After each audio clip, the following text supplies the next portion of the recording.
मित्रों नमस्कार। आप देख रहे हैं मधुघोष टॉक्स।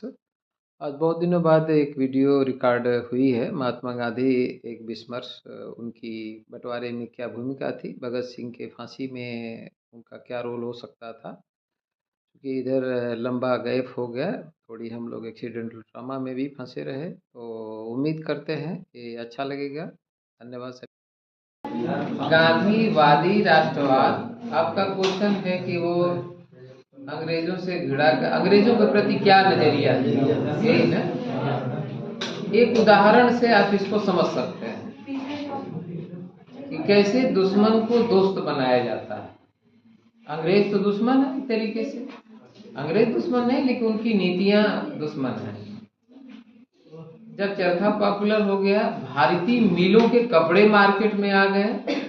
उस दौर में जो ब्रिटेन के मैनचेस्टर के मिलों के बने हुए कपड़े भारत में आ रहे थे, प्रथम विश्व युद्ध के बाद उनकी सप्लाई, उनकी डिमांड कम हो गई, उनकी आवक कम हो गई।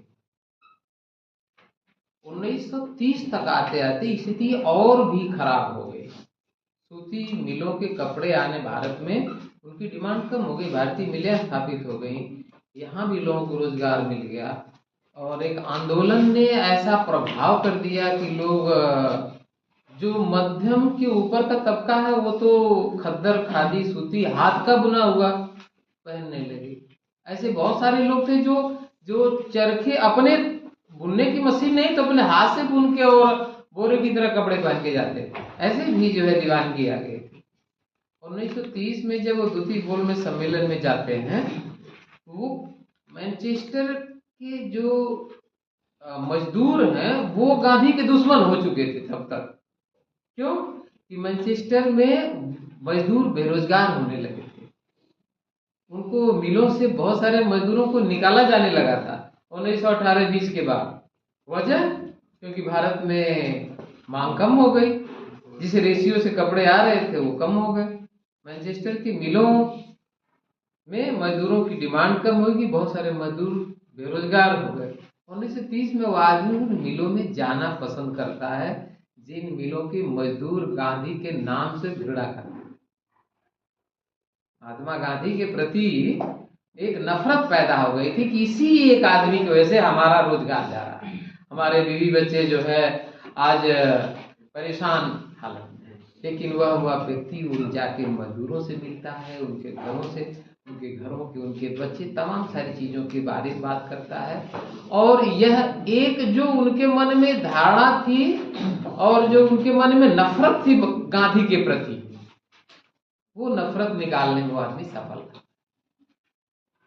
तो ये गांधी। और दूसरा, अंबेडकर से उनका विवाद हुआ द्वितीय गोलमेज सम्मेलन में। उसके बाद 32 में चल के समझौता करना पड़ा डॉक्टर अंबेडकर जी को। अंबेडकर संविधान सभा के लिए चुनाव हार जाते हैं। हराने वाला कैंडिडेट कांग्रेस का रहता है। यदि दूसरी ताकतें भी रहती हैं, वो लिखते हैं एक जगह कि एक लेटर उनका है कि हमें हिंदू महासभा के लोग हराना चाहते हैं। एक व्यक्ति को लेटर उन्होंने लिखा था। लेकिन ये है कि फिर जब संविधान सभा के ड्राफ्टिंग कमेटी के मेंबर बनाने की बात आती है कि कौन हो सकता है, और लोगों का, कई लोगों का नाम था, तो महात्मा गांधी कहते हैं कि डॉक्टर अंबेडकर से ज्यादा विद्वान कोई भारत में संविधान के लिए नहीं है।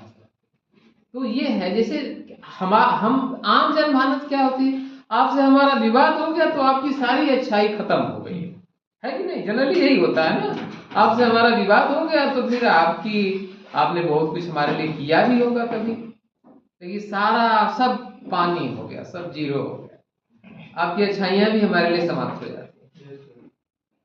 लेकिन ये संतुलन रहना चाहिए, आपकी अच्छाइयां अपने जगह। आपसे घृणा का मतलब ये नहीं, विवाद का मतलब ये नहीं है कि अब आपको हर लेवल पे आपसे विवाद हो। तो आपकी अच्छाइयों के साथ जो, ये उनकी खूबसूरती थी कि वो उस दौर के आइंस्टीन से भी उनके संबंध है, उस दौर के लियो टॉलस्टॉय से उनके संबंध है। आइंस्टीन तो एक जगह लिखता भी है, उसका कोट भी है कि आगे आने वाली पीढ़ियां ये विश्वास नहीं कर पाएंगी कि हाड़ मास का बना हुआ कोई गांधी इस धरती पर हुआ है। बहुत सारे पहलू आने बाकी है। राजनीति अपने जगह है, लेकिन जो एक राष्ट्रीय स्तर पे जब आप कुछ करेंगे, लड़ेंगे, तो बहुत सारे विवाद भी होंगे, बहुत सारे कमजोरियां भी आपकी होंगी, बहुत सारे विचार आपके गलत भी हो सकते हैं। जैसे वो अति टेक्नोलॉजी के खिलाफ थे, बहुत ज्यादा टेक्नोलॉजी मशीनीकरण के खिलाफ थे। उनका ये था कि मशीन वहां तक इस्तेमाल की जाए जहां तक उसकी जरूरत है। धन्यवाद सर। 30 तारीख आने वाला है सर, तो सर कुछ लोग कहते हैं कि गांधी जी ही वजह है जो पाकिस्तान, इंडिया और बांग्लादेश के बंटवारे का वजह बने हैं। कुछ लोग कहते हैं कि भगत सिंह और सुखदेव और राजगुरु जो थे उनकी मृत्यु वो रोक सकते थे, मतलब अंग्रेज से दरख्वास्त करके, लेकिन वो रोके नहीं। और सर आजकल जो मीडिया में घृणा उनके प्रति फैलाई जाती है, तो मतलब उसको कैसे मतलब कम करें, यही क्वेश्चन है। तो बहुत ज़्यादा बड़ा इस पर स्टेटमेंट के बजाय छोटे शब्दों में मैं ये कहूँगा कि बंटवारे के लिए महात्मा गांधी जिम्मेदार नहीं। महात्मा गांधी का एक स्टेटमेंट है कि बंटवारा मेरी लाश पर होगा, ठीक है। और बंटवारे कोई एक दिन की घटना नहीं है, बंटवारे के पहले बहुत सारी घटनाएं हैं। उसके लिए जो प्रमुख कारण बनता है वो 16 अगस्त 1946 में मोहम्मद अली जिन्ना के द्वारा सांप्रदायिक हिंसा की शुरुआत करना, कलकत्ता से हिंदू मुसलमान, मुसलमान हिंदू के प्रति जो एक हिंसा शुरू होती है वो भारत के ज़्यादातर हिस्सों में फैल जाती है। और यदि द्वितीय विश्व युद्ध नहीं होता तो शायद ब्रिटिश यहाँ 10, 20, 40 साल तक और रहते। ये भी आप समझिए, 10, 20 साल तक और रहते। आंदोलन तो हम कर ही रहे थे, लेकिन उनके पास भी अब इतनी सामर्थ्य नहीं बची थी कि वो उपनिवेशों को संभाल सके। और वो इसी वादे के साथ चुनाव में उतरे भी रहते हैं, क्लेमेंट एटली महोदय लेबर पार्टी के, कि हम जीत जाएंगे तो भारत जैसे उपनिवेशों को आजाद करेंगे। और कांग्रेस पार्टी में मोहम्मद अली जिन्ना और दूसरे जैसे लोगों के लिए जगह नहीं थी। 1937 के इलेक्शन हारने के बाद मोहम्मद अली जिन्ना को ये समझ में नहीं आया कि मेरी पहचान तो मुस्लिम बहुल इलाके में भी नहीं है, मेरे लोग नहीं है। जैसे पंजाब से लेकर के तमाम सारे मुस्लिम बहुल इलाके में कांग्रेस जीत गई, तो मोहम्मद अली जिन्ना कहाँ जाएंगे। तो उन्होंने फिर धर्म का कार्ड, सांप्रदायिक कार्ड, यद्यपि वह व्यक्ति सेकुलर माइंड का था, बुद्धिजीवी था, विद्वान था, लेकिन अब राजनीति करनी है तो हथियार इस्तेमाल वह करना होगा जिसे गर्दन विरोधी का कटे। तो उन्होंने कम्युनल कार्ड खेलना शुरू किया कि हम रह नहीं सकते साथ में, हम अलग कम्युनिटी हैं और इसलिए हमें अलग दे दिया जाए। तो सांप्रदायिक हिंसा उसका कारण बनता है। और ब्रिटिश सरकार की पॉलिसी भी रहती है, हिंसा इतनी अतिरेक पर रहती है कि कांग्रेस के लगभग सारे सदस्य, वल्लभ भाई पटेल से लेकर के सारे सदस्य अभी इस लेवल पे आ जाते हैं, इतनी हिंसा से अच्छा है कि बंटवारा हो ही जाए। वल्लभ भाई पटेल, लॉर्ड माउंटबेटन को भेजा जाता है कि आप किसी भी तरीके से बंटवारा करें, ठीक है। तो वो सारे नेताओं से जिन्ना से मिलते हैं, पंडित जवाहरलाल नेहरू से मिलते हैं, वल्लभ भाई पटेल से मिलते हैं, महात्मा गांधी से लॉर्ड माउंटबेटन मिलते हैं। मिल करके वो प्लान बनाते हैं कि अभी इस स्थिति पर आ गए हैं, एक साथ रहना संभव नहीं। फिर वो संविधान सभा का गठन और तमाम सारी चीजें। हाँ, महात्मा गांधी का अब जैसे जब लोअर दो, आपकी पर्सनालिटी का दो लेवल है, एक हायर लेवल है, एक लोअर लेवल है। लोअर लेवल है कि हम देख रहे हैं कि हिंदुओं को मुस्लिम काट रहे हैं, तो हम अपने मोहल्ले में मुसलमानों को काटना शुरू कर दिए।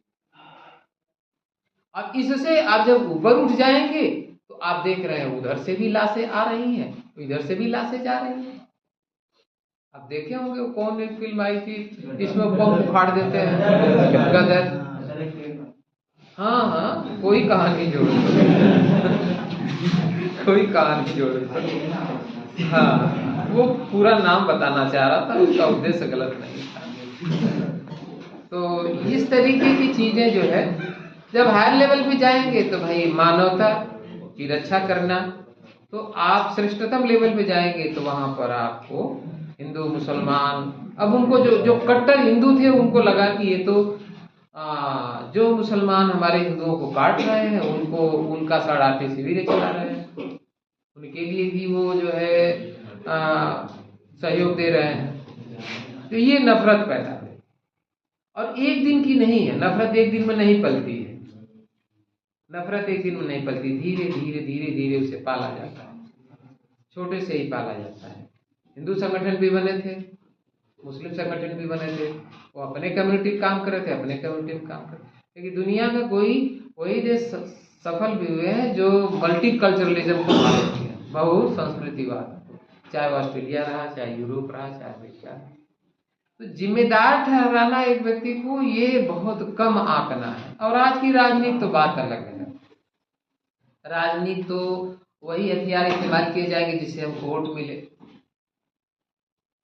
और भगत सिंह के मामले में क्या है कि एक तो भगत सिंह खुद फांसी चढ़ना चाह रहे थे किसी भी कीमत पे, क्योंकि अपने पिताजी को उन्होंने इसके लिए मना कर दिया, हमारा आपका संबंध समाप्त हो जाएगा, पहला ये। दूसरा ये कारण कि जो सरकार से अनुबंध हुआ, एग्रीमेंट हुआ, गांधी इरविन पैक्ट हुआ, उसमें ये था कि जो राजनीतिक कैदी हैं उनको रिहा किया जाए। तीसरा है कि ब्रिटिश सरकार भी जल्दीबाजी में है कि इनको फांसी दे दिया जाए। तीनों चीजें। और भगत सिंह का उसमें असेंबली में बम फेंकने के पहले हत्याकांड में उनका जो है वो आया था, वो भी एक मुकदमा था। कोई भी सरकार जो होगी वो किसी भी तरीके की हिंसा को, हत्या को बर्दाश्त नहीं करेगी। कानून के साथ में उसके कानून के नियमानुसार तो उन पर कार्रवाई होगी। हमारे लिए भगत सिंह बहुत प्रिय हैं, आदर्श हैं, लेकिन हाँ ये है कि जहाँ हत्या होगी, हिंसा होगी, तो कानून अपना काम करेगा, हम रोक नहीं सकते।